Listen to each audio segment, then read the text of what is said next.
Hello everyone, welcome back to HardReset.Info channel. In today's video I want to show you how you can easily put batteries inside your HyperX PulseFire Haste 2. So first what you guys need to do is take the mouse, and here we have this. Now we need to pull this side of the mouse, and here we need to enter the battery. Just like this.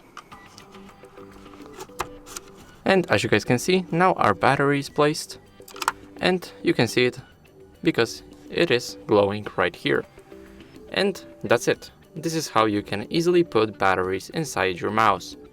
Thank you guys for watching. Make sure to leave a like, subscribe, and see you in the next video. Bye.